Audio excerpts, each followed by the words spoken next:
नमः सिद्धेभ्यः। जय श्री ओम नमः सिद्धेभ्यः।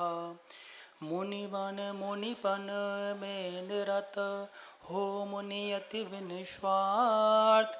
मुनिव्रत का उपदेश दे हमको किया कृतार्थ। यही भावना मम रही मुनिव्रत पाल यथार्थ।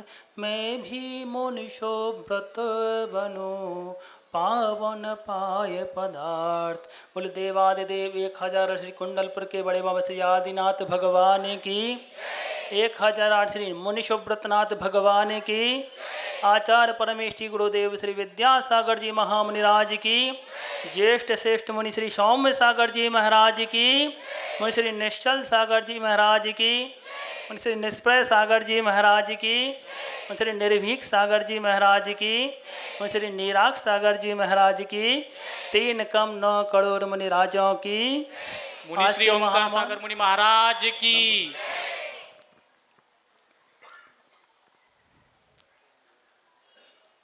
हम लोगों का जीवन एक वन है। जी हाँ, वन जिसमें पेड़ तो हैं लेकिन उसमें पत्ते फूल और फल नहीं हैं। और ऐसा पेड़ जिसकी छाया भी नहीं है। तो अब वहाँ पर पतझड़ आ गया और उस पर पतझड़ में यदि फूल फल चाहिए तो बसंत की आवश्यकता होती है। बसंत आती है तो बाहर आ जाती है। लेकिन जहाँ पर बसंत नहीं पहुँचता वहाँ पर यदि संत पहुँच जाए तो बसंत से भी बढ़कर हो जाता है। कुछ दिन पहले आपके यहाँ आचार्य भगवंत से विद्यासागर जी आए और पूरे महाराष्ट्र में बसंत की बहार लाए। और उनके जाने के बाद भी यहाँ पर कुछ अपने अपनी किरणें छोड़ गए जिससे कि आपको हमेशा हरा भरा आपके यहाँ बना रहे। ऐसे संत हुआ करते हैं। तो एक व्यक्ति एक डॉक्टर के पास पहुँचता है, अपनी नब्ज दिखवाता है और डॉक्टर उसके लिए एक औषधि देते हैं। वो कहते इसको दिन में 3 बार पी लेना। अब वह घर पहुंचता है। घर पहुंचता वह शीशी का डांट ऊपर का खोलता है और दवाई को बाहर निकालना चाहता है। लेकिन वह प्रयास करने के बाद भी दवाई बाहर नहीं आती। 3-4 बार प्रयास करता है फिर भी बाहर नहीं आती। तो वह समझता है इसमें दवाई नहीं है। फिर एक कोई व्यक्ति आता है उसके पास। वह उससे पूछता है क्या हुआ कि डॉक्टर साहब पास गए थे, वहाँ से दवाई लाई लेकिन इसमें दवाई नहीं है। तो वह कहते इसमें दवाई है भाई, इसमें ज़रा ध्यान से देखो। एक शीशी के अंदर एक ढक्कन और है। आपने बाहरी ढक्कन तो डांट खोल दिया लेकिन एक भीतरी डांट और है जो कि शीशी दवाई और क्या डांट का कलर एक सा होने से उसे ज्ञान नहीं होने से वह दवाई बाहर नहीं आ रही थी। जैसे ही उसको ज्ञान हुआ कि उसने अंदर का डांट खोला और दवाई बाहर आ गई। इसी प्रकार मोक्ष मार्ग में भी 2 प्रकार की डांट होती हैं। कौन सी? एक बाहरी डांट होती है और एक भीतरी डांट होती है। बाहरी डांट तो आपने खोल दी लेकिन इतना ही पर्याप्त नहीं है। भीतरी डांट भी खोलना पड़ेगा जब आपको आनंद की दवाई आपको प्राप्त होगी। तो भीतरी डांट क्या है? क्या है भीतरी डांट? राग द्वेष मोह मात्सर्य जो विकारी भाव हैं ये हमारी भीतरी डांट हैं। जब तक इनको नहीं खोलोगे तब तक अंदर की दवाई बाहर नहीं आएगी और आप स्वस्थ नहीं हो सकते। तो लक्षण प्रत्येक पदार्थ का एक लक्षण होता है। जैसे कि पैर में यदि कांटा लग जाए तो उसका क्या लक्षण है? जहाँ कांटा लगा वहाँ पर दर्द होगा, वहाँ पर कुछ काला काला निशान दिखाई देगा जिससे आप उस लक्षण के माध्यम से अंदर के कांटे को निकाल सकते हैं।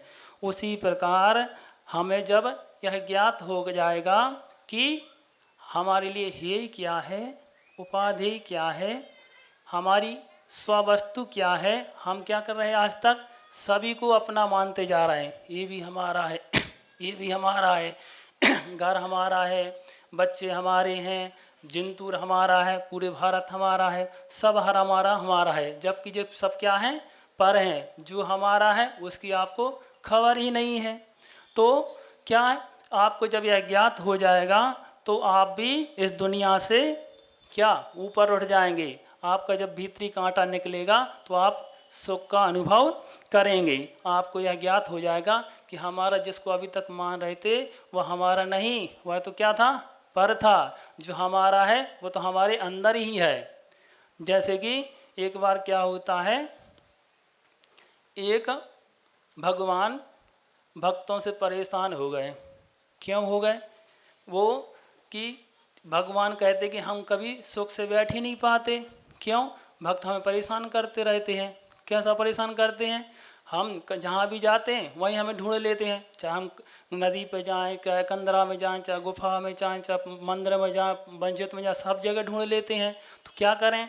तो उनके पास एक बुद्धिमान व्यक्ति, वृद्ध व्यक्ति आते हैं, उनको बताते अपनी जिज्ञासा। तो वो कहते हैं आपने सब जगह देख लिया, आपको सब जगह मनुष्य ढूंढ लेते हैं, लेकिन एक जगह नहीं ढूंढ पाएंगे। कहाँ? कि आप मनुष्य के अंदर बैठ जाओ, वो सब जगह तो देख लेंगे लेकिन अपने अंदर कभी नहीं देखेंगे और आप शांति से रह सकते हैं। वही हो रहा है, आप सुख को पाने के लिए पर वस्तुओं में खोज रहे हैं, लेकिन सुख अपने अंदर बैठा है, उसको अपन भूले हुए हैं, देख ही नहीं रहे।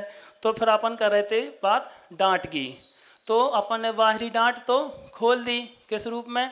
दान दे के, पूजा पाठ अभिषेक करके भीतरी बाहरी डांट खोल दी। लेकिन इतना ही पर्याप्त नहीं है, आपको भीतरी डांट भी खोलना पड़ेगी।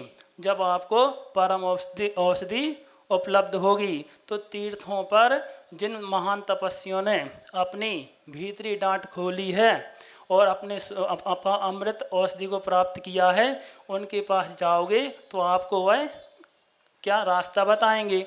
जैसे कि आपको किसी कार्य करने के पहले किसी वस्तु में रुचि जागृत करनी पड़ती है।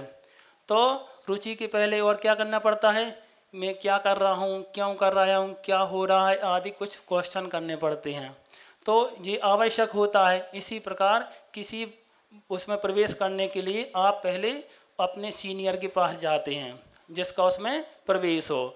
यदि आप उसके पास नहीं जाओगे तो आपको आगे मार्ग प्रशस्त नहीं होगा। और ये जिसको इस मार्ग की जानकारी नहीं है, भीतरी डांट खोलने की जानकारी ही नहीं है, आप उसके पास जाओगे तो कैसे भीतरी आपकी डांट खोलेगी, कैसे रास्ता पता चलेगा।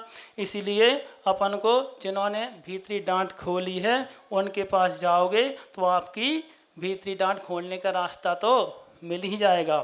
क्या एक व्यक्ति था, उसने एक पेड़ बहुत लाड़ प्यार से लगाया, उसमें समय पे पानी देना, उसकी देख रेख करना, घास फूस आदि आसपास उसके आ जाए तो उसको भी निकालना, उसकी उसमें मन लगाता रहता था। तो जब वह बड़ा हो गया तो बड़ा खुश हुआ कब इसमें फल आने वाले हैं, है ना। तो वह फल की मीठे फल की इच्छा कर रखता था। जैसे ही वह वृक्ष बड़ा हुआ तो उसमें फल आए, काय के फल आए, लेकिन उसने कौन सा पेड़ लगाया था? नीम का। तो फल कैसे कड़वे आएंगे कि मीठे आएंगे? कितनी उसकी सेवा कर लो लेकिन उसका फल तो कड़वा ही रहेगा। इसी प्रकार अपन भी क्या कर रहे हैं, पंचेंद्रियों के विषयों की पूर्ति के लिए 24 घंटा उसी में लगे हुए हैं। और आप सोच रहे हैं कि इससे हमें सुख मिल जाए, तो सुख कैसे मिलेगा? सुख तो मिलेगा लेकिन वो कौन सा है? सुखाभास है, क्षणिक सुख है। पंचेंद्रिय सुख कैसे हैं? क्षणिक हैं, स्थायी नहीं है। तो अपन को भीतरी डांट खोलना है तो अपन को अच्छा वृक्ष भी लगाना पड़ेगा, मीठे फल वाला। और मीठा फल यदि चाहते हैं तो आपके लिए क्या क्या करना पड़ेगा? भीतरी डांट भी खोलने पड़ेगी। एक बार क्या होता है, आचार्य की सभा में प्रवचन के पहले एक विद्वान जी खड़े हो गए और बोले, आचार्य जी, इस संसार में दो ही वस्तुएं श्रेष्ठ हैं। कौन कौन सी? एक तो विद्या और दूसरा सागर, और इन दोनों का यदि समागम और हो जाए तो सबसे श्रेष्ठ वो है। जब आचार्य के पास माइक आता है तो आचार्य कहते हैं, सुनिए, आपने जो कहा वो तो ठीक है, लेकिन उससे भी ज़्यादा श्रेष्ठ दो वस्तुएं और हैं। कौन सी? एक तो गुरु और दूसरा प्रभु। गुरु साक्षात आपको दिखाई दे रहे हैं लेकिन प्रभु अदृश्य हैं, तो गुरु प्रभु से मिलाने के लिए मार्गदर्शक हैं, इसलिए दोनों वस्तुएं उससे भी ज़्यादा श्रेष्ठ हैं, है ना। तो किसी ने कहा कि भक्त और शिष्य में क्या अंतर है। आप लोग क्या बनना चाहते, भक्त के शिष्य है। भक्त वह कहलाता है जो गुरु को याद करे, हमेशा वह भक्त कहलाता है। और शिष्य को कौन कहलाता है, जिसे गुरु याद करें। तो जिसे गुरु याद करे वो शिष्य कहलाता है। तो आप लोग भी यदि ऐसा काम करके दिखाएंगे तो आपके लिए भी, यहाँ से जहाँ भी जाएंगे महाराज जी लोग आपको भी बताएंगे जिंतूर से आए थे, वहाँ पर ऐसे ऐसे श्रावक थे जिन्होंने अपने बढ़ चढ़कर अपनी बाहरी डांट तो खोली और भीतरी डांट खोलने के लिए भी आगे बढ़े। आपने नियम संयम लिया और भीतरी डांट खोलने का प्रयास तो किया। कम से कम ऐसे भक्त यदि बनेंगे तो आपकी भी आगे जाके उदाहरण के रूप में आप भी प्रतिभावान बन जाएंगे, है ना। तो बोलो आचार्य परमेष्टि गुरुदेव विद्यासागर जी महाराज की। एक कविता सुना महाराज जी नहीं आया जब तक कोर्स कविता सुन लो ये, ठीक है। कौन सी महाराज जी, सुनो। सूरज में जो तेज पुंज अरु, शशि में जो शीतलता है, इस धरती को खुशहाली का नूर जहाँ से मिलता है। महाप्रलय भी भयाकुलित रहता है जिनके होने से, जिनकी पदरज पा कर के सब पात्र हुए हैं सोने से। जिनकी छाया वसुंधरा की खुशहाली का सार है, जो सारे जग के प्राणी के प्राणों का आधार हैं। जीव जगत का संविधान जिनके संयम से चलता है, जिनकी करुणा के प्रसाद से पेट सभी का पलता है। तीन लोक में वंदनीय जो जिन शासन के नेता हैं, त्याग तपस्या दया धर्म से हुए विश्व विजेता हैं। जिनकी कृपा पात्र बनने स्वर्गण भी ध्यान लगाते हैं, स्वयं बृहस्पति भी आकर के जिनके गीत सुनाते हैं। सारे जग की शक्ति जिनके चरणों की जलधार है, ऐसे गुरु विद्यासागर जी को वंदन बारम। महाराज जी को बुला लो। सूरज चांद सितारों से भी बढ़कर जिनका तेज है, उनके श्री चरणों के हेतु श्रद्धा सुमन की सेज है।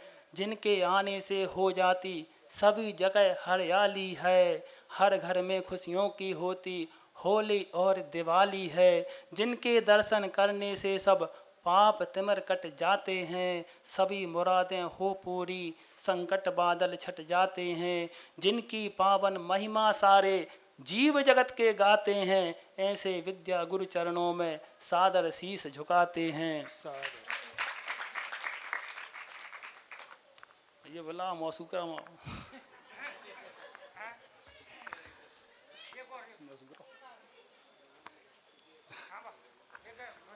चलो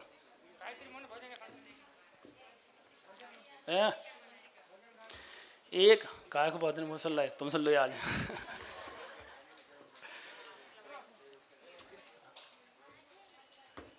एक कदम तुम चल कर देखो सारे काम संवर जाएंगे। जिन लम्हों को पा न सके तुम वो भी पास नजर आएंगे। इस धरती से उस अंबर तक गूंज रहा एक नारा है, दुनिया तेरे पग चूमेगी यह विश्वास हमारा है। नेक इरादा रख कर दिल में फिर अपना तुम काम करो, जब तक ना ही मिले सफलता तब तक ना तुम विश्राम करो। बीच भंवर में फंस मत जाना थोड़ी दूर किनारा है, दुनिया तेरी पग चूमेगी यह विश्वास हमारा है। माता पिता गुरु प्रभु चरणों को प्रणाम बारंबार करो, जिनके भी उपकार हैं तुम पर उन सब का सत्कार करो। कर्ज मर्ज और फर्ज न भूलो कहता है ये जग सारा, दुनिया तेरी पग चूमेगी यह विश्वास हमारा है। बोलो आचार्य परमेष्टि देव गुरु श्री विद्यासागर महाराज की।